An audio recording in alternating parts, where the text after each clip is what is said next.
रामानंद जू को शेष ब्रह्मचारी रहे, गहे वृत्ति चूट चूट की कहता सुबान्यू, करो अंगीकार सीधो कही 10-20 बार बरसे प्रबल, धारता में बापी आनियो। रैदास जी महाराज, अब तो रैदास जी महाराज इतने पूजने लगे, कई ब्राह्मण देवता रैदास जी महाराज की इतनी सेवा कर में, महाराज इतनी सेवा कर में, इतना मानवे सभी ब्राह्मण कि रैदास जी महाराज सभी ब्राह्मण के साथ कभी गंगा नदी में स्नान करने नहीं जाते। मन चंगा तो कठौती में गंगा। रैदास जी महाराज सुबह 4 बजे उठवे और ब्राह्मणों से पहले 3 बजे जाकर के स्नान करके भगाएंगे, किसी को हमारा छुआछूत ना लगे।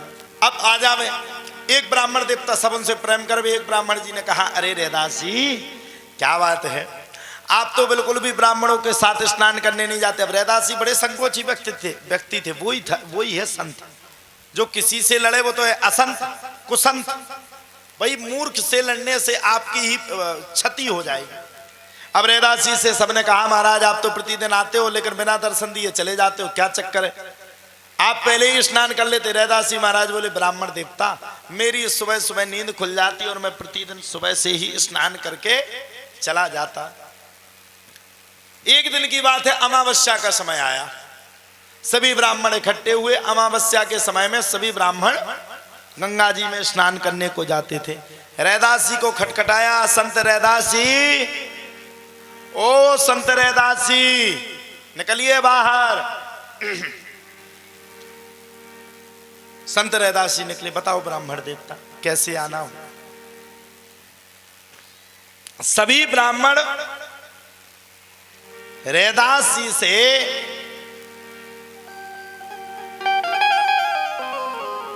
हाथ जोड़ करके बोले, आज अमावस्या का समय है, गंगा मैया को केला फल इत्यादि हमें चढ़ाना चाहिए, और अगर ये चढ़ाते हैं तो हमें मोक्ष की प्राप्ति होती है। और आप हो गया बहुत दिन, आप बहाने बना के रोज निकल जाते हो, प्रतिदिन बहाने बनाते हो। चलो आज गंगा मैया को प्रसाद चढ़ा के आप ही आओगे, ये रैदास ने कहा।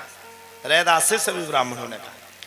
ब्राह्मण के सामने रैदास जी महाराज ने हाथ जोड़ करके कह दिया, महाराज क्षमा करना, मैं सुबह सुबह स्नान करके आया, बात है गंगा मैया की, तो एक काम करो, 2 केला और चुबन्नी चलती थी। जब चुबन्नी देखो 50 पैसा से भी कम, 25 पैसा हुआ ना। चुबन्नी कितना हुआ दादा? 50 पैसा नहीं, 25 हुआ ना, 25 चौका 100। एक चुबन्नी थी, पहले के जमाने में चुबन्नी की बड़ी प्रथा थी। एक चुबन्नी थी, ले जाओ और गंगा मैया को मेरा भेंट जरूर चढ़ा देना। सबरे ब्राह्मण केला और चुबन्नी लेकर के गए, लेकिन गंगा में स्नान करने के बाद अपना अपना प्रसाद तो चढ़ा दिया, लेकिन रैदास के प्रसाद को चढ़ाना भूल गए। माता गंगा भक्त रैदास से अनन्य प्रेम करती थी। माता गंगा उफान पर आ गई।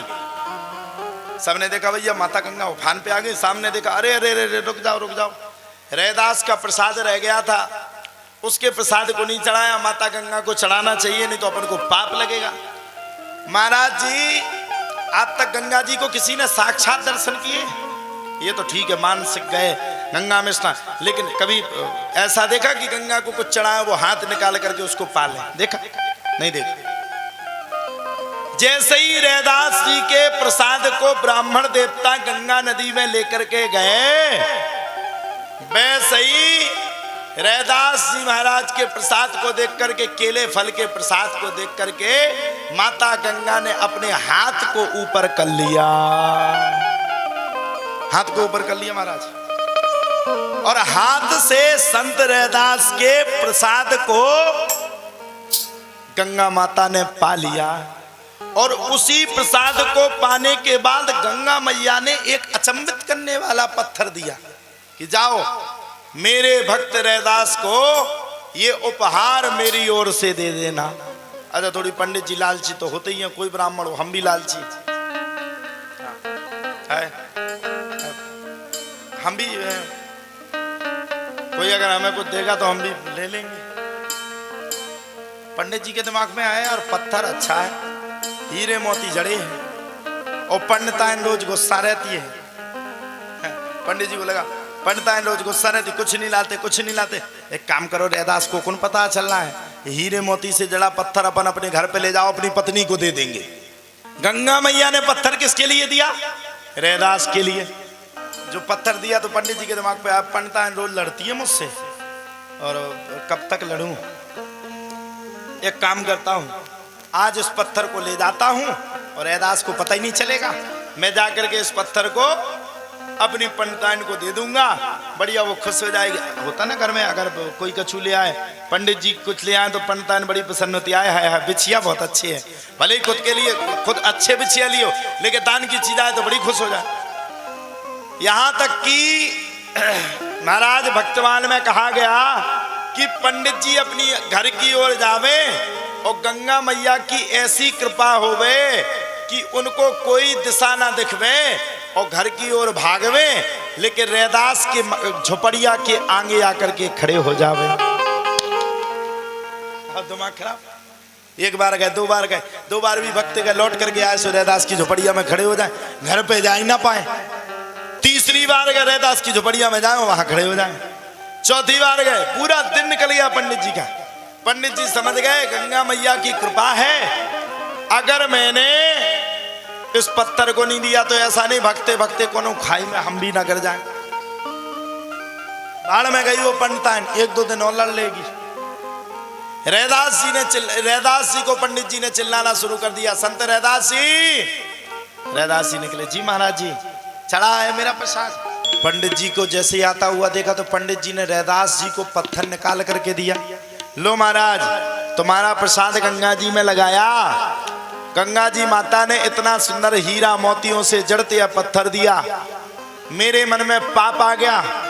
मैंने सोचा कि जाऊं और जाकर के अपनी पंडिताइन को ये प्रसाद लूं, प्रसाद दूं, ये पत्थर दे दूंगा तो मेरी पंडिताइन खुश हो जाएगी। रैदास जी को पत्थर पंडित जी ने दिया, लो भैया ये गंगा मैया ने दिया, ये पत्थर को तुम रख लो, इसमें हीरा मोती जवाहरात इत्यादि लगे हुए हैं। अब रैदास जी तो सीधे सच्चे थे, बोले मैं तो भगवान का भक्त हूं, दुनियादारी में पड़ता नहीं, तीन तेरा के चक्कर में पड़ता नहीं। एक काम करो पंडित जी, ये आप पत्थर मेरी ओर से भेंट में ले जाओ, मैंने आपको प्रसाद दिया था लेकिन प्रसाद के साथ दक्षिणा नहीं दी थी, दक्षिणा के रूप में इस पत्थर को आप ले जाओ और आप अपनी धर्म पत्नी को दे देना, भार्या को दे देना। पंडित जी प्रसन्न हुए, पंडित जी के तो मन ही में था कि पत्थर मिल जाए पंडिताइन को दे दे। पंडित जी पत्थर को लेकर के गए, पंडिताइन के हाथ में दिया, ले तेरे लिए लाया हूं स्पेशल।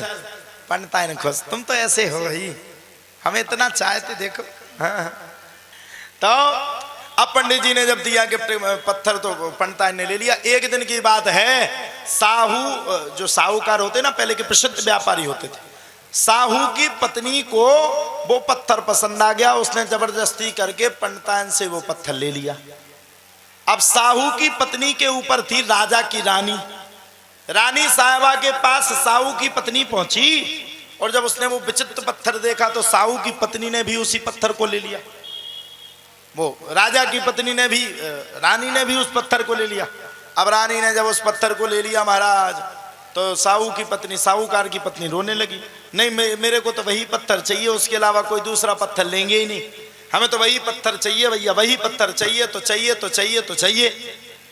राजा ने अपने सुनार को बुलाया, सोनी जानते ना, और सोनी को आदेश दिया, जाओ इसी डिजाइन का पत्थर बनाओ और ये ओरिजिनल पत्थर मेरी पत्नी रानी रखेगी और इसका डुप्लीकेट पत्थर ये साहूकार की धर्म पत्नी रखेगी। जब सोनी जी ने देखा तो सोनी जी का दिमाग चकमका गया, महाराज ये पत्थर मैं नहीं बना सकता हूं। बोले क्यों? बोले इसलिए नहीं बना सकता हूं कि अगर मैंने इस पत्थर को बनाया तो मुझे ये पता नहीं कि ये डिजाइन किसने बनाई, ये डिजाइन तो ऐसे लगती जैसे परमात्मा की ओर से आई हो, विचित्र डिजाइन है। राजा ने आदेश कर दिया साहू की पत्नी को कि जाओ जिससे ये पत्थर लाई थी उसी से दूसरा पत्थर लेकर के आओ।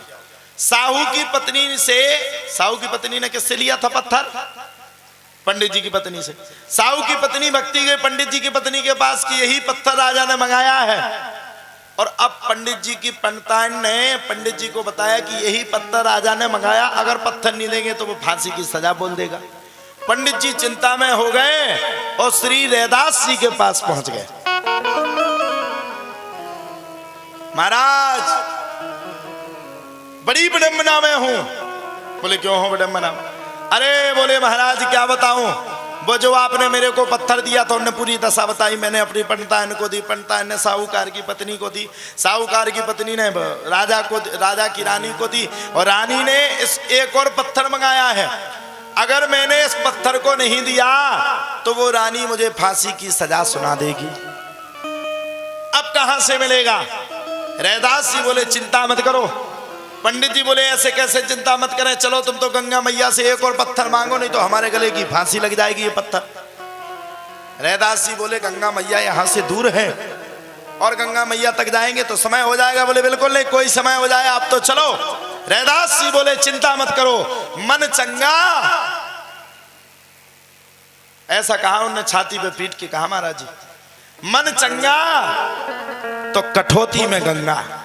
और जैसे ही कहा कठौती में गंगा, वैसे ही रैदास जी की कुटिया में गंगा माता प्रकट हो गई। और कुटिया में प्रकट होकर के गंगा माता ने अपने हाथ को बाहर निकाला और वैसे ही एक और पत्थर पंडित जी के हाथ में दे दिया। यही रैदास जी की सच्ची भक्ति। ऐसे ऐसे भक्तों की वजह से भारत भूमि पवित्र है।